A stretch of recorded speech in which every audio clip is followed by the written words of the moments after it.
This podcast is sponsored by nobody. Hey dudes, welcome to Splat from the Past, the only 80s themed horror sci-fi show where things can get totally radical. Now today I will be welcoming back the lovely, awesome, delightful Sharon Rich. And this is her second appearance this year, third overall. You know, she wrote that book about Nelson Eddy, and I had her on a few years ago to celebrate the 80th anniversary of Phantom of the Opera. And I had her on back in, I think, January to talk about the Nikola Tesla book that she co authored. And now we are going to nerd out on the entertainment of our youth, talking about film, television, and music from childhood. You know, she grew up in the 60s and 70s. Yeah, 50s, 60s, 70s, and she's a fellow Gemini, and it's going to be great to have her on today again. And I love talking to her, and it's going to be another great conversation. Also, I promised Ruthie Martinez I would bring this up. She forgot to mention this yesterday during our interview that The Mutilator 2 is available on Blu-ray and Amazon Prime, so you can go watch either way. I certainly will go check it out. And that was a great interview yesterday. I'm very proud of that interview. Also, happy belated birthday, Julie Andrews, stepmom of past guest Jennifer Edwards. Yodelay-hoo! Also, I can't believe I'm saying this. Happy belated birthday, Michelle Bauer, my dear friend and frequent guest. I feel so embarrassed that I didn't say this yesterday. I forgot. These damn morning interviews, they just get the better of me. So I'm making it up for today. Love you, Michelle. I love you from your belly button to your toes to above. So yeah, here is my new interview with Sharon Rich.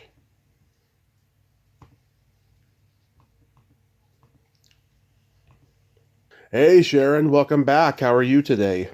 I'm fine. How are you doing? I'm doing great now that I'm talking to you.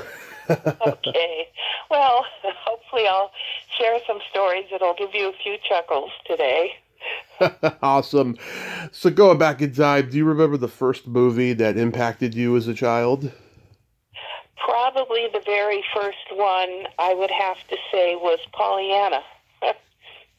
I Nice. that came out, let's see, that came out in 1960, I think, so I Yeah. would have been 8 or 9. I think I was 8 when that came out. And I loved that movie, and that was the first one that I actually saw that I remembered.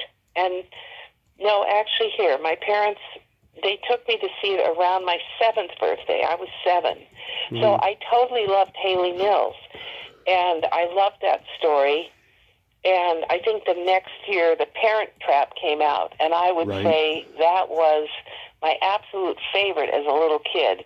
I watched that. I loved that thing, and they came out with a little 45 record. I think it was Pink that had that song, Let's Get Together Right. song.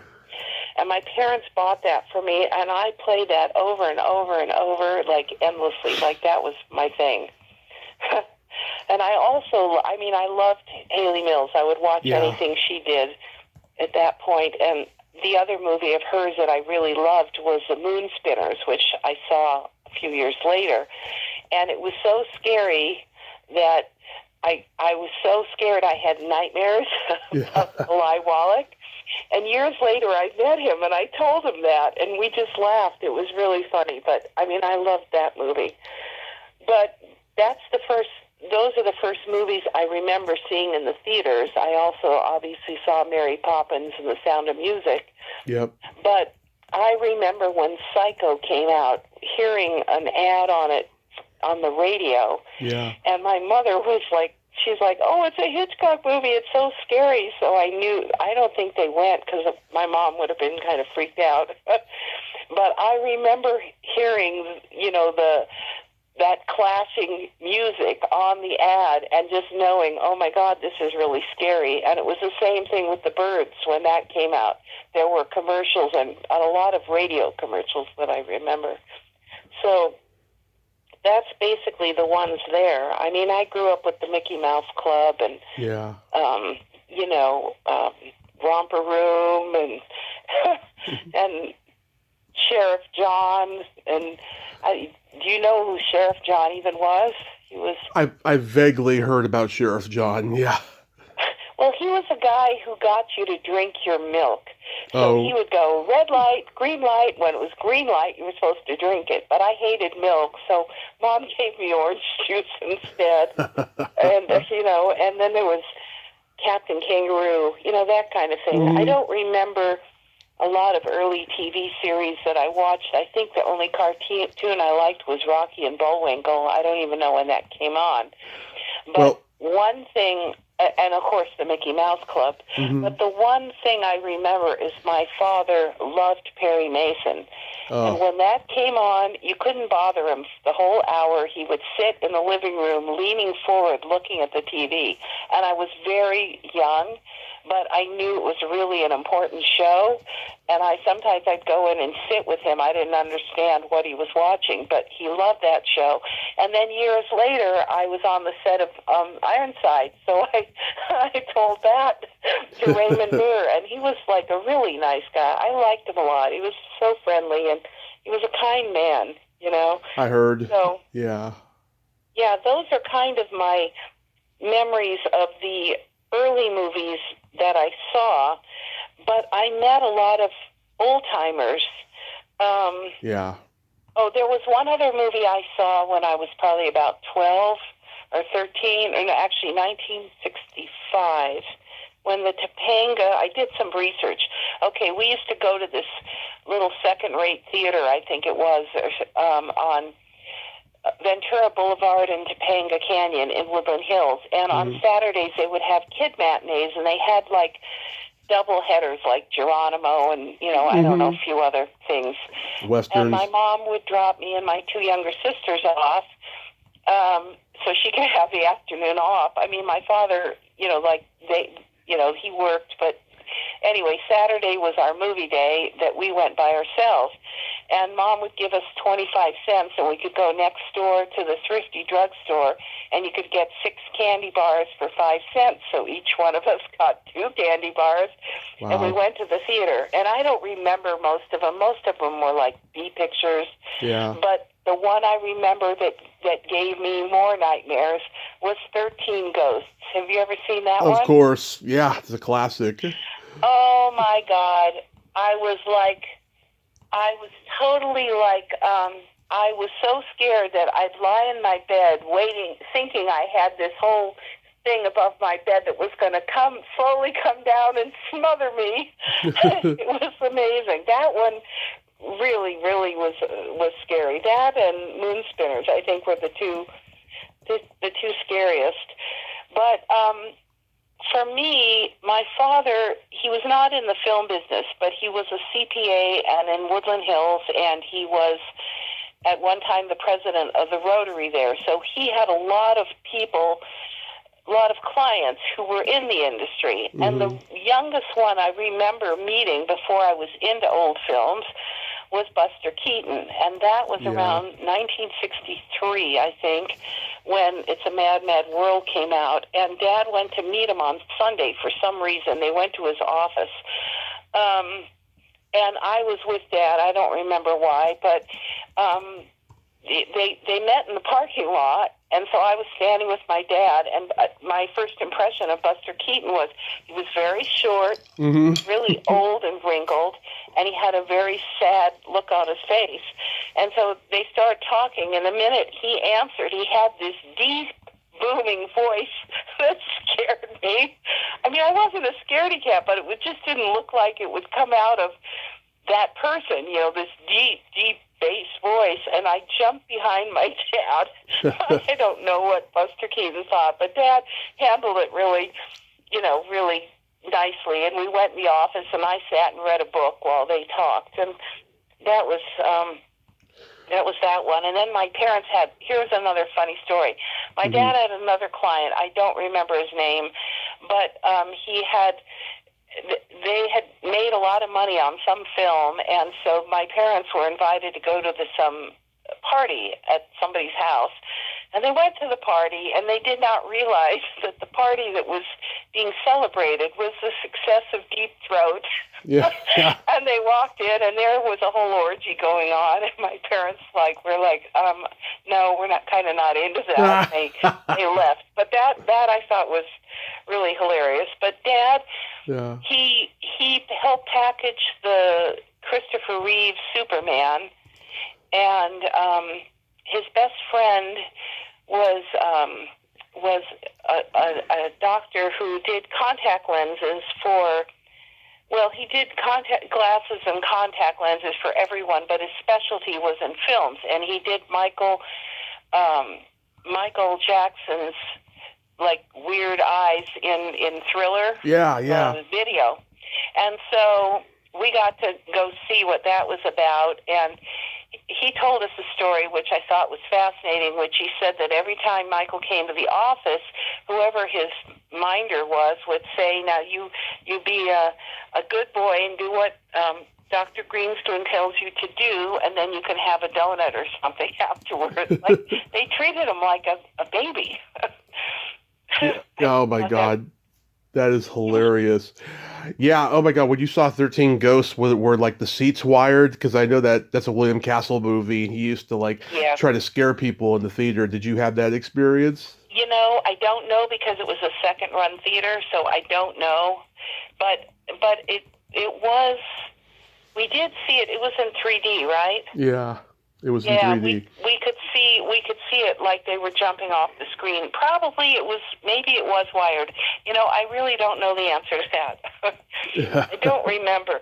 But you see, what I did was, because by the time I was around 10 or 12, I had a friend who, from school, who was totally into films, and I don't know if his parents were in the industry, but they had a 16-millimeter projector there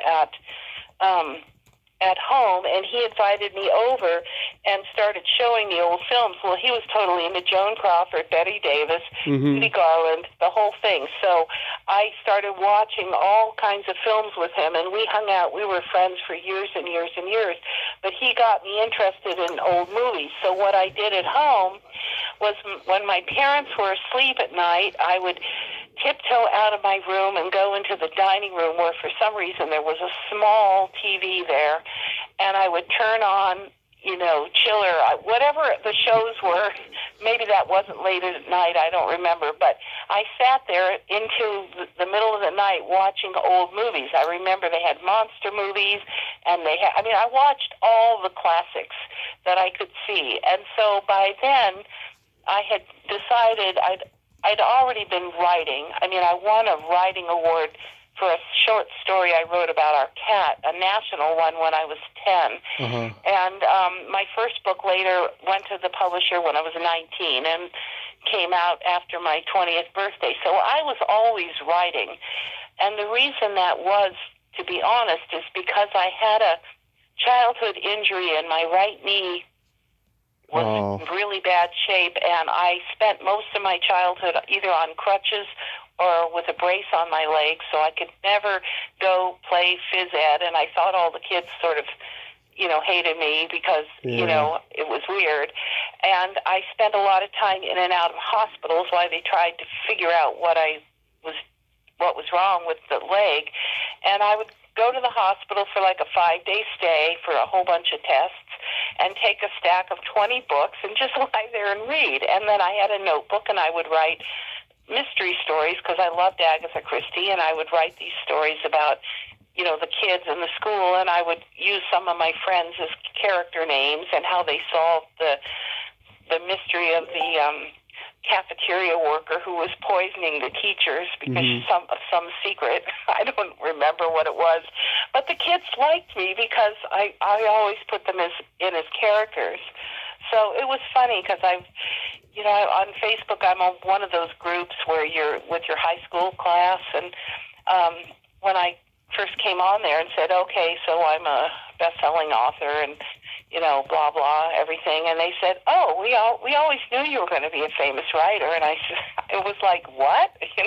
Because I just thought I was a nerd, I didn't realize that. But anyway, so the main point I want to bring up is that when I was 17, I was in the Honor Society at my school, and we had to go to the motion picture home, which was a couple miles away, and do our good deed for the month, because we were always having to do that kind of stuff. Okay, so we had to pick names out of a hat of who we were going to help, because they were putting on a show that the people at the home who were like in the retirement section, they weren't sick or dying, would entertain. And it was a fundraiser, so I picked a name out of the hat, or the bowl. It was a bowl, and there was a lady representative from the motion picture home there, and I got somebody named Blossom Rock. Well, I didn't know who Blossom Rock was. Right. And she said, well, you know, Blossom, she's grandmama on the Addams Family. Mm-hmm. Well, we had watched the Addams Family. I loved that. That and the Munsters, you know. Yeah. So I said, oh, wow, cool, you know. So then she said to me, well, you know, you're going to help her. She's going to do a song and dance number with her brother-in-law. Okay, great. And she said, well, you know, you may have some trouble understanding her because she had a stroke. And I'm like, oh, great, you know. And all the other kids were like snickering now because I thought I got such a great deal, you know. So I was like, well, how about so-and-so's absent today? How about she gets that? Could I pick another name? And I got a big lecture about Sharon, you know, that is so irresponsible, and it's, you know, you can't do that, and that doesn't set a good example. And I'm like, okay, I'll get Blossom, you know. Mm-hmm. So I went there, reported there the day of the show, and I met her. And yeah, she had a speech impediment, but she was fine. She had this this sort of, you know, rhinestone necklace around her neck that said, oh, shit. So I looked at that and I went, well, hey, she might be some kind of a character, you know? Yeah. And I went and helped her with the show, and she did do the song and dance. She was able to sing, and she was able to sing the words, and she did a whole tap dance kind of deal. And it was fine. And afterwards we were talking, and she, you know, I laughed at her necklace, and I liked that. And she said, well, will you come visit me again? I go, sure, you know. So I agree to come back. And so I come back, and I'm told by both the rep at the motion picture home and the person who was hanging out with her when I came back, you know, she's Jeanette McDonald's sister. And I go, okay, I've heard of Jeanette McDonald, but I've never seen any of her films. And she said, well, you know, she was madly in love with her co-star, Nelson Eddy. You should ask Blossom. I'm sure she'll talk about it. So the bottom line was, I'm like, okay, well, I don't want to look unintelligent. So I went to the library and I looked them up. Mm-hmm. And I see they both married other people and that they supposedly didn't like each other off screen. So I came back and I asked Blossom, and I go, well, you know, which one is true? And she verified, yes, that was true. And so I went, okay, and I sort of, you know, I said, well, you know, I don't think I've seen any of her films, and I just dropped it. Well, actually, I had seen San Francisco with Clark Gable and Spencer Tracy in her. I didn't know that Jeanette had basically packaged that film, but anyway, I didn't know, so I kept coming to see Blossom, and at some point, she arranged for the motion picture home to screen their movie Sweethearts, which was MGM's first color feature. And I sat in the theater with her, and we watched it, and it was obvious to me. I mean, Nelson was all over her. He was, like, touching her every minute. He was blowing on her neck. He was just looking at her with puppy dog, lovesick eyes. And, you know, it was completely obvious. So after the movie, I said, well, were they in love when they made this movie? And she said, yes. And I said, okay, so, you know, and then she said she was pregnant. I go, oh, okay, no, whatever. Well, looking at the movie now, you can tell she's pregnant, but I didn't have anything to compare it with. And I said, oh, you know, okay, well, yeah, she married Gene Raymond. You know, she's pregnant. She said, no, Nelson. I said, what do you mean, no, Nelson? She said, Nelson. I said, wait a minute, you mean the baby's Nelson's and she's married to Gene Raymond? And she said, yes. And I went, oh, okay, well, okay. Okay, so maybe I want to hear some more about this because this was intriguing to me, Yeah. So that's how I really got into the whole thing and why I ended up writing the book Sweethearts, which Right. basically exposed the whole thing. But being at the motion picture home, I ended up volunteering as a candy striper because I decided, on top of Blossom giving me her phone book and telling me to call people once she asked me to write the book about her sister, because she basically said, look, my generation, we can't talk about this. Your generation doesn't care. And that's why she asked me, because I had just started UCLA, and I was going to major in film history, and I'd already been asked to ghostwrite a book by a professor who was really impressed with my writing. So he had me come in, and I was going to ghostwrite somebody from the silent years and go ahead and do that book. And when I told Blossom that, she said, no, write a book about my sister. And that's how that whole thing got started. So meanwhile, I went around till I decided to volunteer in my free time as a candy striper. And I also, as part of what I did, I went and interviewed everybody that I knew that was living there, making sure I knew what they had done and talking to them, which was so rare because it was so strange that people would come in and they'd know what your best movie was or something like that. So that's how I met two of the Three Stooges. Oh, which ones? Larry and Moe. I love the Three Stooges. I'm a huge Three Stooges fan. Please talk about those two. I will. Okay, here's the thing. So Larry also had a stroke like Blossom, but he also got around. He did his thing. His speech was a little, problematic, but he was fine. So this I didn't understand. Back in those days, people had strokes. They would sit there, they'd be drinking beer, wine, whatever, smoking like a fiend, and he would sit around every day, Larry, and he had a poker game going, and Moe often came. He wasn't there every day, but Larry would play with some of the guys, and then Moe showed up, and they hung out, and I came over. Larry gave me a kiss. I mean, he wasn't hitting on me. Some of them hit on me, but he didn't hit on me. And he had said, sit down and watch the game, and I did. And all I can say is that he and Moe started cracking jokes just like they were making a movie. It just came out of them naturally. We were laughing our heads off, and at one point, Moe was thumping Larry, and they were doing their whole shtick. It was really amazing. Love it. Love it. I just love it. But here's something else. Okay, so one day I told Larry that my youngest sister was going to have a bat mitzvah at our local synagogue, and he said, "Oh my God, I haven't been to a temple in years. Would you take me?" And I said, "Of course." So I checked with my parents. They said fine. So I picked him up that morning. We went over to the synagogue, and he walked in on a walker. I mean, he used a walker if he went around a lot.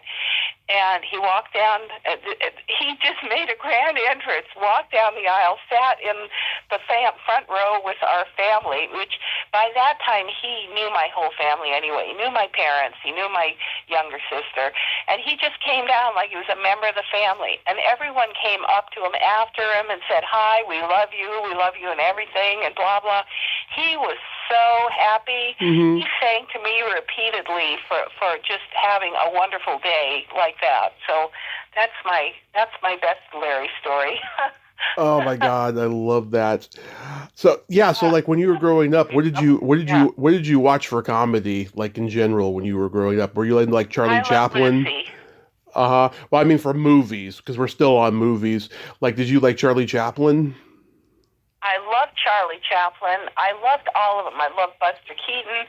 I loved Mary Pickford. I knew one silent actress. Her name was Betty Blythe, and she starred in the 1925 She and the Queen of Sheba. She was a big star briefly. Well, she had really bad dementia, and she lived in the lodge area where Blossom was, which was basically kind of assisted living. Like, they didn't do anything for you except they'd bring you your pills every day, And, if you were sick, they'd have a nurse come in, Yeah. Okay, so she walked around like Norma Desmond. She had a striking walk. She walked around like I'm a big movie star, right? Mm-hmm. And she would talk like it was 1925, and she came up to me one day and she said, I can't get back. My mother died and I can't leave. And I said, okay, where are you? She goes, well, I'm in Germany. I'm making the film. And oh, yeah, okay, great. So I tried to give her some suggestion of something she could do to calm her down. And she used to ask me to come to her room and she'd show me all these things she had. She had some kind of a bust. No, it wasn't a bust. It was a piece of artwork, but sort of like a bust. I can't describe it. That she told me Rudolph Valentino had given her. And it was her most precious possession in the room. And one day somebody stole it. And I had seen it there, so I knew she had it. And when she had me go help her to go complain about it, and they just tried to make it like, oh, she's senile. But she wasn't senile, and it did disappear, and I don't know whatever happened to it.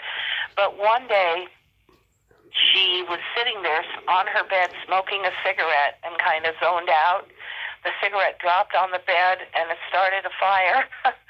And it was, that was a disaster, and she kind of lost the other stuff that she had. I mean, some of the cases like her were really sad, but some of them, like Babe London was there, and there were a few people that had been very big in the silence. Chester Conklin, who was one of the Keystone Cops. Oh, yeah. Yeah, he's in the Great Dictator. He's the one in the barber seat when Chaplin is shaving him to the music. Mm-hmm. He was there. He didn't talk much. He was quiet. But Sally Benson, who wrote Meet Me in St. Louis, she was there. She sat at Blossom's table with Chester, and she was very friendly and chatty and very nice, kind of frail with, emphysema or something, but, mentally fine.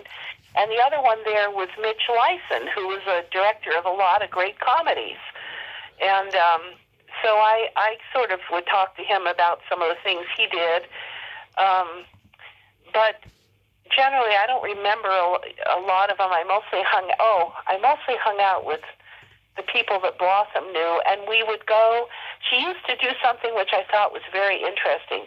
People used to say that Jeanette McDonald had a real empathy with animals, and that, some people would say, oh, she's a bitch, she was mean to me, but most of them said she was a great, loving person, a caring person about people.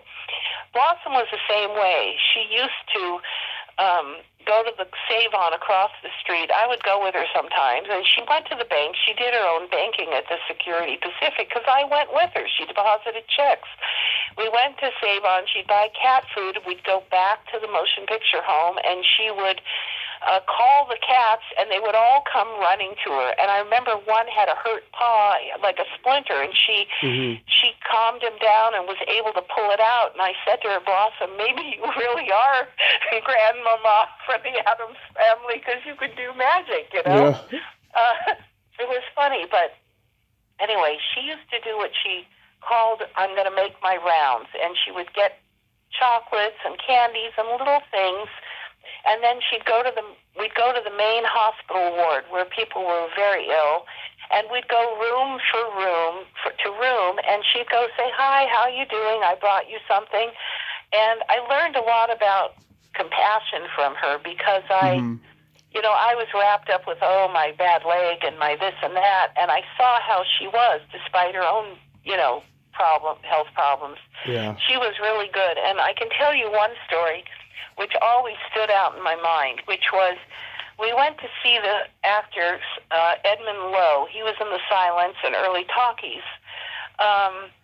He made one film with Jeanette, I think, in 1930, and I think was pretty much forgotten by then, but he was dying of cancer, and like I said, he died a couple days later, and he was a really small, short man and so emaciated, and we went to go into the room because she had brought him something I forgot. And he was just lying in bed moaning and in terrible pain, whatever painkillers they were giving him, it was not enough. And the smell in the room was already like death. And I tried to go in there with Blossom, and I couldn't even walk in there. I almost passed out. And I just shook my head at her, and I stayed in the hallway and tried not to vomit. I mean, it was really rough. But then after a few minutes, I peeked in, and she was sitting at his bedside, and he was moaning, and I'm in pain, I'm this and that. She was like just sort of smoothing his forehead and just talking quietly to him, and she got him calmed down, and he fell asleep. I was so amazed. I never saw anybody with that kind of courage in such a place that was so bad, you know. It was so bad.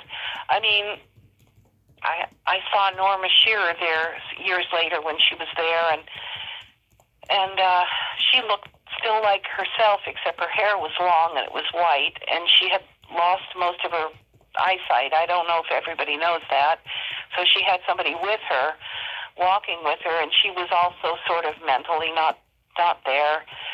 But she was beautiful. You know, there were other people like Mary Astor, you know, who's a silent star, and was in the Great Lie. Didn't she win her Oscar for that, I think? Probably. Betty Davis, yeah. I saw a lot of people, and I can tell you a really heartwarming story. When Jack Lemmon and Walter Matthau were making the movie Koch, they came to the motion picture home. They filmed on location there, and Matthau played an old guy there, and I think Jack Lemmon directed. Anyway, I hung out with them a few days when they were filming there, and they were so kind to all the people.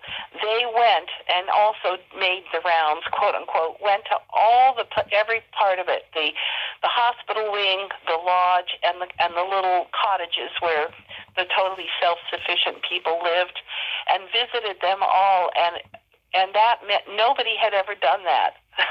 Yeah. In terms of like people who weren't living in the home, like Blossom. And for months they were talking about it, the people there were talking about it, about how kind those two were, which was funny, you know. I mean, it was funny because they were great guys. So, did you have any movie crushes growing up? On the movie stars? Yeah. No, I don't think so. I mean, I liked all of them. I don't really think so. I mean, I had female stars that I thought were really good stars, and I liked them more as stars. I mean, I liked Betty Davis more than Joan Crawford. Don't shoot me if you're more of a Joan Crawford fan. I liked, same with Hepburn. I really liked Hepburn, but I think Betty Davis was my favorite at that time. I loved Ingrid Bergman. I loved her in Notorious with Cary Grant and everything else she did, but I was a total Hitchcock fan. I don't know. I didn't really have any crushes till, let's see, did I ever even have any? I don't know, maybe Paul Newman a little bit. Mm-hmm. Only because my parents told me he was Jewish, and, you know, I lived, you know, I sort of grew up in that environment, so that made a big thing. When he made Exodus, I remember my parents talking about it. And it's really funny because later, I have a Paul Newman and Joanne Woodward story, because later when Sweethearts came out, Joanne Woodward was doing an event at the New York Metropolitan Art Museum, and I was living in New York then, and someone contacted me and said she's a Nelson Eddy fan. She knows what you've been writing, and she would like to meet you. Can I set that up when she's there? And I said, sure. You want me to bring a book and sign it for her? What do you want me to do? And he said, oh, she probably loves anything Nelson Eddy. I said, okay. So I got a tote bag with his picture on it, and I signed the book, and I think I gave her a mug, too. I don't remember. Anyway, I met her, and I gave her the version of Sweethearts that was out there, and I guess that was the hardcover. It was published, but by Donald I. Fine, which was a Penguin Putnam publisher. I gave it to her, and she came back a couple days later to do something, and she cried. This time she cried and thanked me for writing it, and she told me that she gave it to Paul to read because he was joking, because he says, "Oh, you want me to read about this book about your boyfriend?" He always used to. Nelson was her boyfriend because she had set a crush on him. When she won her Oscar for The Three Faces of Eve, shortly after that, she was in a restaurant, and Nelson was there eating, and she went over to him and gushed all over him about, how much she loved his films and loved him, and she saw Naughty Marietta 17 times, and all this, and she said Nelson just looked at her like, okay, I'm a has-been, I'm an old guy. You just won an Oscar. What are you doing gushing all over me? Because he was a kind of humble guy, Nelson, Yeah. So that was a funny story, and she made a statement that I thought was really, I used as a quote when I updated Sweethearts, which was, she said in filming love scenes, because she was explaining to, at the exhibit she was speaking at, that she knows all about, because they were asking her, when you and Paul do love scenes together, is it real? Is it acting? And she, and she brought up, because we had been watching, I think, I Married an Angel, I think that was the film, yeah. She said something like, she started talking about Jeanette and Nelson and saying, look, when you film love scenes, there's a difference between acting and being. They were being. And I went, okay, great. I just looked around, and some people were shocked because some people didn't know that Jeanette and Nelson were an item, but to have that come out of her mouth was just really, really a high point. Yeah. of that, yeah. I did have a crush, and that was on, what's his name? I'm blank. Harold and Maude. Oh, Bud Cort. I loved Bud Cort. Loved Harold and Maude a ton. I just loved him. Mm-hmm. I thought he was amazing, and I loved Ruth Gordon in that. In fact, when I met her and Garson Kanin, I told her that was my favorite of all the movies she'd ever made, and I loved her in everything, and Rosemary's Baby. But no, I loved her in Harold and Maude best, surprisingly. Wow, that's interesting. Yeah. I love Harold and Maude. That movie was shot in my hometown in the Bay Area. It's a great movie. So getting more into television, you mentioned I Love Lucy. Yeah, I'm a huge I Love Lucy fan. I just met Little Ricky at the Hollywood show recently, and I just interviewed Lucy Arnaz. Yeah, I mean, God, that show continues to impact generations upon generations of people. It's amazing. I know. I have 2 young grandkids, and my granddaughter is 5 now, and I'm like, okay, it's time to turn her on to Lucy. Yeah. She's already, she's watched a whole bunch of old films. She loves Naughty Marietta. That's her favorite Jeanette movie, and she imitates Jeanette, and she just loves it all, But, my grandson, who is 2, one day he was teething. That was about a year ago, and I was babysitting him and giving him a bottle because he was a little bit, antsy because of the teething. And I thought, well, I'll turn something on to the TV with just some quiet music, something that will help calm him down. So I was flipping on Max or something, and I found they have all of Chaplin's movies, and they had A Dog's Life. And I thought, okay, because I've seen all of Chaplin's, everything he's ever done. So I went, okay, there's a dog in there. Maybe that'll catch his attention. He likes dogs. To my surprise, he sat there and watched that movie. It's like, a 20-minute movie, and then said again his version of it. And long story short, it's his favorite Chaplin movie. He watches it over and over and over. He comes over. I want Charlie. Charlie, he says. And now they've watched that. And McKenna, my granddaughter, she'll either say, we want to watch Charlie and the dog, so I know it's A Dog's Life. Or she says, I want Charlie and the girl, so that means modern times. Or I want Charlie and the kid, that means the kid. So anyway, I don't know how I got on that subject. What did you ask me? Oh, we were talking about I Love Lucy. Oh, Lucy, yeah. Yeah, I never met her. To my knowledge, I don't think I met her because I went to a lot of Hollywood parties. I went to Rudy Valley's 80th birthday party, and Wow. that's where I met Margaret Hamilton and Gail Sondergaard. And to my surprise, I mean, here they are, movie villains, you know. Mm-hmm. I mean, Gail Sondergaard in Betty Davis's The Letter, I thought she was just amazing, and I loved her in Sherlock Holmes and the Spider Woman.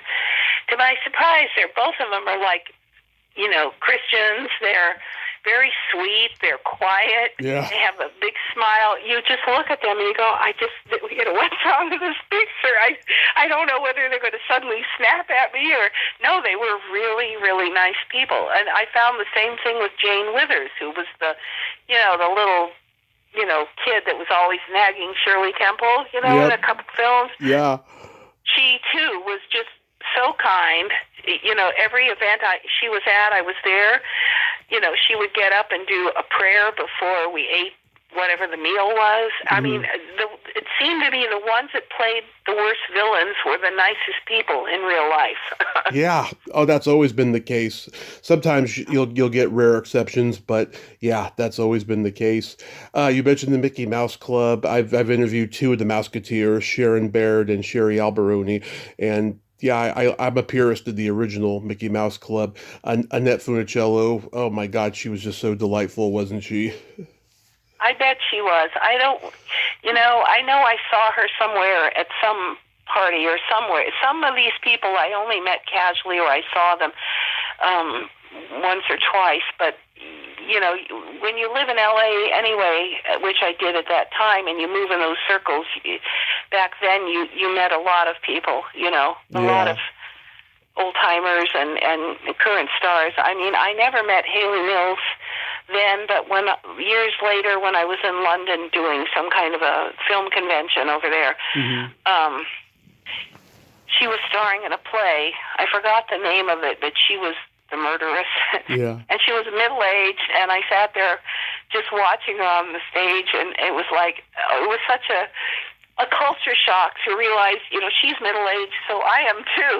Yeah. And to watch her just playing a villain was just something. It's kind of like there's certain child stars that sort of never lose that little childlike, enthusiasm in their voice. Margaret O'Brien is like that. I met her a few times, and mm-hmm. and there was just something about them that didn't ever really change.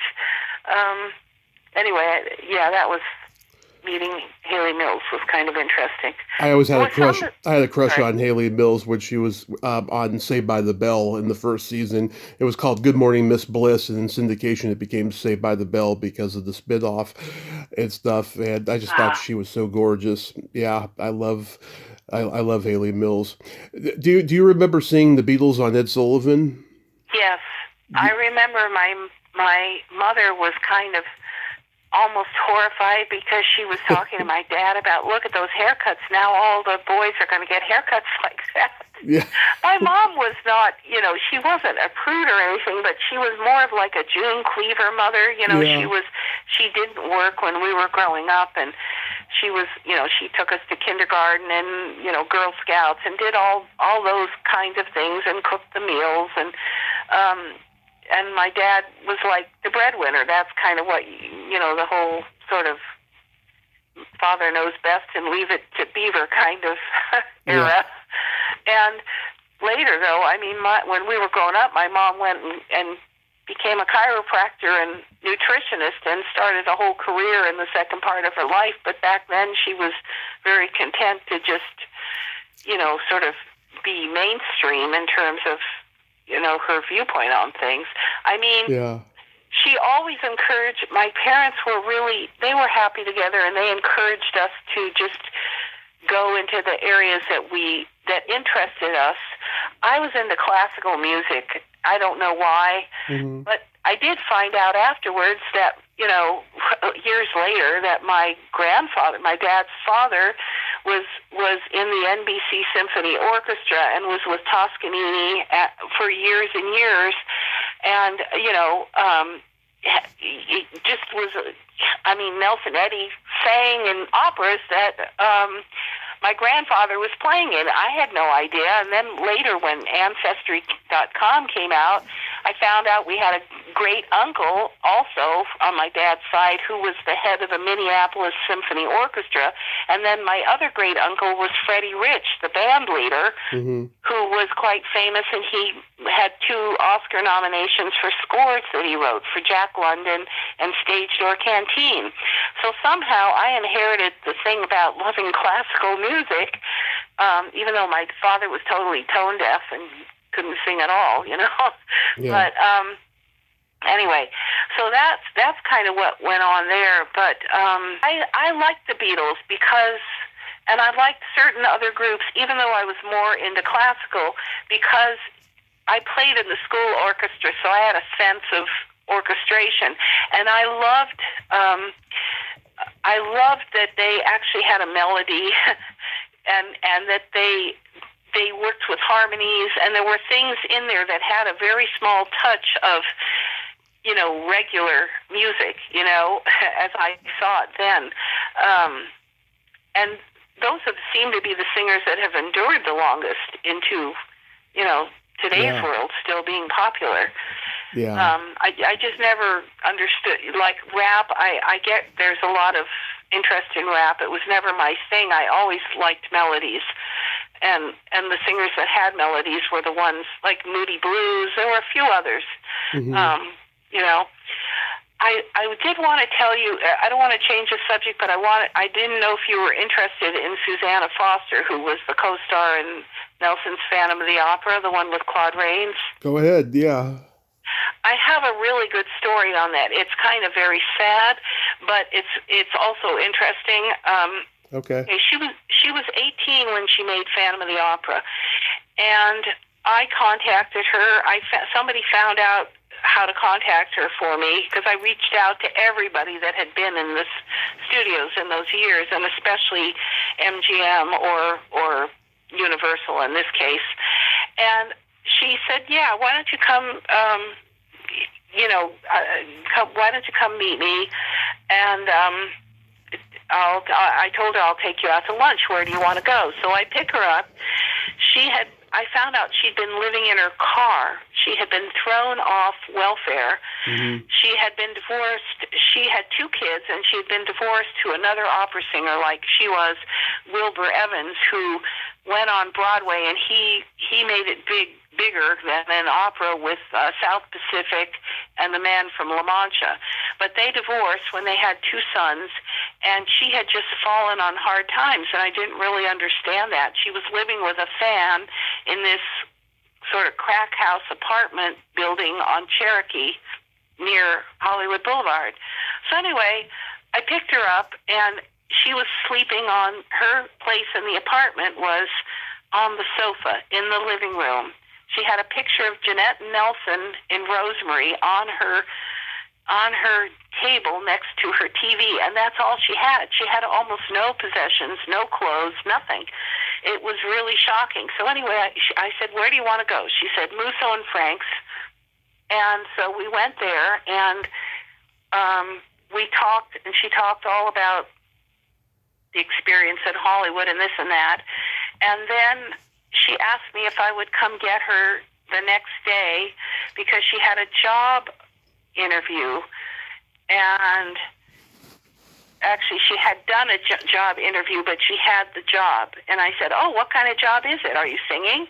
Because she sang for me, and she still had her voice. She said, "No, I'm a telephone operator." And I'm like, "Okay, what's that about?" So when I took her there, and the day after that, she called me, and she said, "Do you mind to pick me up? I've been fired." And I'm like, "Wait a minute. Okay, you just been fired after one day on the job? What is going on?" So anyway, I took her back, and I started to realize there was something really mentally off with her. And I came to see her. I bought her food because I offered to give her money, but she wouldn't want to take it. So I bought her food and stocked up the refrigerator in there. And as I talked to her, I did not really understand everything that was going on, but I knew she was mentally off. Well, one day, one of her sons came to see her, Philip, the younger son, and he was strung out on drugs. Wow. And later I would read, and he was such a handsome fellow. He looked like her, whereas the other son looked like Wilbur Evans. Mm-hmm. He needed money, I think, for drugs. She didn't have any. I gave her some money for him. I gave him money. Anyway, he later died, and they said, oh, he was an alcoholic, but maybe he was an alcoholic, but when I saw him, he was strung out on drugs. Anyway, I moved to New York, and I didn't see her after that. And later I read that her son, her older son, Michael Evans, moved her back to New Jersey and put her in basically an actor's home, kind of like the motion picture home in L.A., but the East Coast version of it. And so somehow he contacted me, and I told him about what had happened to his mom, and he said, yeah, this is the problem with her. And he explained to me that her mother and her grandmother were mentally ill, seriously mentally ill, like taking fecal matter and smearing it on walls and doing weird stuff. And it's amazing that even at 18, Suzanne was able to star in a movie because the environment she lived in was so bad. They had no money. It was terrible. I'm sure Nelson didn't know any of this stuff because he would have helped her. Mm-hmm. But anyway, she later married Wilbur Smith, apparently did not realize how ill she was. But when they broke up, she had no money. The kids were latchkey kids. They were in terrible shape, and he told me about how his brother had died, and then Susanna died. And, well, she hadn't died yet. Mm-hmm. I don't remember whether she had died yet. Anyway, I was having a book signing event in New York, and I told him, and he seemed like he needed to tell somebody this. So I said, okay, well, how about you want to come and speak to the group, tell them what it was about? And he said, yes, I'll put together a video, which he did. He did a whole thing, and he came, and the whole group was just sitting there with their mouths open because it was shocking to hear, and that she got no help sort of from the industry friends or anybody that really knew her except that one fan who had put her up. Anyway, so when I thanked him, and it seemed to be sort of cleansing for him to actually do that. And then later, she died, Susanna died, and I called him afterwards, and he was all upset, and I thought he was kind of suicidal, actually, and I stayed on the phone with him for hours. And finally, he said, well, why doesn't Robert Osborne show her films on, can't they do a tribute on TCM, and why can't they do this? And he was really distressed. He said, I'm so worried I'm going to go crazy like my mother and my grandmother and great-grandmother did, and my brother, and I don't want this to happen to me. And I said, okay, just calm down. You're okay, Mm-hmm. I told him I knew Robert Osborne slightly, so I reached out to him, and I said, why? Is there some way you can do a tribute? And he said, no, because we don't have the rights to those films for TCM. So wow. I think he reached out to him. I think they talked. And later, Mike told me he felt better that Robert Osborne cared enough. Robert Osborne was a great guy. I loved him, Mm-hmm. Anyway, that he had reached out to him, and he seemed okay. Later, sometime later on Facebook, I read that he had completely gone. He had horrible mental problems, and two of his friends moved him out to the West Coast where he died. Right. I mean, I thought that was one of the most tragic Hollywood stories that is. that I knew about, that I ever knew about, and anyway. So to wrap this up, are you working on a new book or anything? And what's the event you're doing this Saturday you mentioned? Well, there is a woman here who lives in St. Pete, Florida, near where I am. She's related to the Barrymore family, and her grandmother was a school chum of Jeanette's, and they remained friends all their lives and were confidants. So Jeanette used to fly out to Florida every so often and stay with the grandmother and tell her all the latest updates and problems in her life. Well, when Blythe was a little girl, she spent time hanging out with her grandparents and staying with them, and so she got to see Jeanette several times. when Jeanette visited. And in fact, they even shared the guest bedroom together when Blythe was staying there and Jeanette came. She wouldn't stay at a hotel. She would stay with them. So the bottom line is one day Jeanette came to visit, and this was 1948, and Nelson was with her. And they were staying at the Princess Martha Hotel close to the St. Beach together, and they came and spent a day. Nobody recognized them, and it didn't make a scandal because nobody realized who they were, right? Yeah. Anyway, they took Blythe out for the day. They went to a place called Sunken Gardens here, which has been there for about 100 years, and it's a touristy thing, and Nelson was into gardening and nature, so he wanted to see the place. They spent the whole day there. He carried Blythe on her shoulders, his shoulders when she was like couldn't reach something or was tired, couldn't walk. They were there the whole day, and then they went out to dinner afterwards, and she had a chance to see them together, and she said, you know, obviously they're staying there together in the hotel, and it was obvious. Their relationship was completely obvious, and later when Blythe grew up, she went out to dinner with Jeanette and asked, you know, said, look, I know about you and Nelson, and how does your husband deal with it? And they had a very frank conversation. So anyway, I got Blythe on video, but since she's in town and people are coming here anyway for a book signing event I'm doing there that afternoon, I invited her to come and speak, and we'll do a Q&A with her.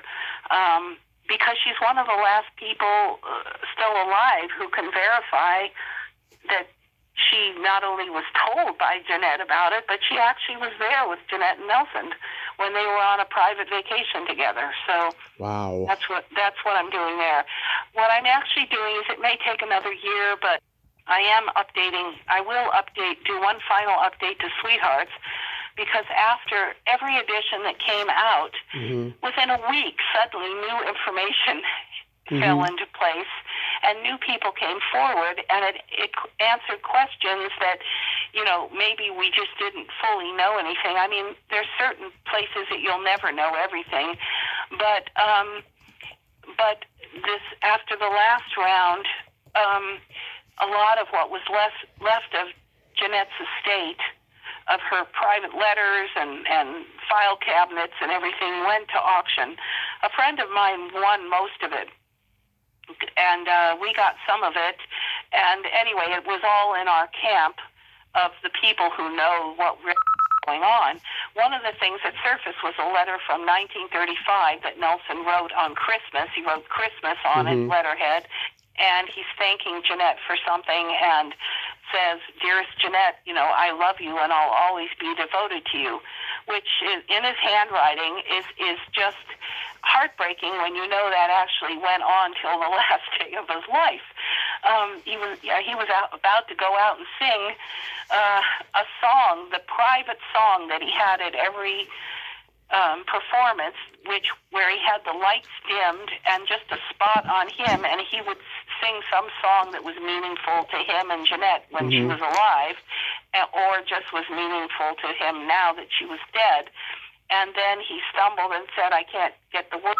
And he asked them to play another song, which he was going to start to sing, and then he had a massive stroke right there on stage. And when he collapsed, he never regained consciousness. So that letter was worth every expensive dollar that we paid for it. And then there were other things that came out, like Jeanette's 1963 desk diary, in which the last chapter that I discussed Jeanette's life and the sort of really awful last years she had, and the neglect and abuse that went on with her husband. They were still married, but they always lived in they had separate bedrooms, and by this time they moved into separate apartments, although they had an adjoining door that they could go from one to the other. In this diary from 1963, half the things I wrote about in that chapter, Jeanette said verbatim. It was stunning. I was like, she was suffering. A friend told me she was suddenly having these horrific migraines, and in there, certain entries, she writes migraine. There was a time she collapsed and thought she had had a minor stroke, and in there she was at a voice lesson. She said had a spell, can't talk. I mean, all these things were in there. I was stunned, and it showed Jean Raymond not being there. There were 44 days in that diary that she wrote alone. And then there was Nelson was touring, and he called her every day, twice a day. But there was a point where I had been told Jeanette was not feeling well. She was worried she might be dying. And he was somewhere in the Midwest, and he dropped everything in the morning. He flew out to her, spent the day with her, and flew back in time for, I don't know if he missed the first show, but the second show, went on stage and sang. And there I see in the middle of the month, she writes, because her secretary had access to this diary, she writes visitor with 3 exclamation points, and the next day she's eating, she's able to sleep, her weight crawls back over 100, and I looked at the date and compared it to when where was Nelson? He was in Kansas City, which was in the Midwest. Right. So these kinds of things are little things that I have updated on the website, but I will put them all into a final version of the book because, I mean, there's just, the documentation is so strong, it's amazing. And also that now we have a film back in the works, which I'm hoping we can shoot next year. Oh, good. We have Jason Connery, who's Sean Connery's son, right, is our director. Nice. And it's really an excellent project. It's going to be a really sympathetic and wonderful look at it, at who they were and what they went through being under contract at MGM when Louis B. Mayer, hated Nelson basically because he was in love with Jeanette himself. Right. And the fact that when they left MGM, he had them blacklisted as a team all over Hollywood. That's why they never made another film together. Right. It was just it was very tragic. So anyway, all that's there. I mean, I have, if you want to look at all the people, a handful of people that I interviewed about old Hollywood and about them in general, I put up a new website which is called sweetheartsbook.com, and there you quote from Joanne Woodward and Jimmy Stewart and Melissa Corgis, who made The Great Waltz, and other people that worked with them, Lawrence Tibbet's son, Lawrence Tibbet Jr., a bunch of people. And there is a movie website up now. It's called sweetheartsfilm.com, and that tells about who the producer is, who I co-wrote the script with Michael Radford, who was an Oscar-nominated, or he is Oscar-nominated and BAFTA-winning director and screenwriter. He did Il Postino, which was a huge hit when it came out, The Postman, and he directed the 1984 version of 1984. Nice. So there we have some good name people on this project, and we are really hoping to get it filming next year, because I think that would kind of be the final thing for me, because Blossom, I'll never forget Blossom sitting and holding my hands and looking at me and telling me, when I asked her, why I'm just a young author, why would you let me write a book about your sister? And she said, my generation, we can't talk about this. Your generation doesn't care. And she said, I don't want my sister forgotten, because around 1970, Jeanette and Nelson were not, nobody cared about them. It didn't matter that they had the top grossing movies and the top 5 movies of every year from 1905 through 38. I mean, in 1936, Jeanette had 2 of them. San Francisco was number 1 internationally. Rosemary was number 3 internationally. And yet, everybody talks about, Bogart and Tracy and Hepburn and Bette Davis, and they just sort of laughed them off when they there wouldn't be Judy and Mickey and Gene Kelly and all the MGM musicals if these guys weren't there, you know? Right. So that's why I sort of took the project on. So anyway, do you have any other questions? Anything about any other old stars or people or? No, I was curious, Sharon. Is your belly button an innie or an outie? Hold on. It's an innie. Yeah, I love belly buttons, and I relate to people with them. I also have an innie. I read a book, or not a book, an article online years ago that people who have deep innies are very caring, generous, compassionate, and they live longer.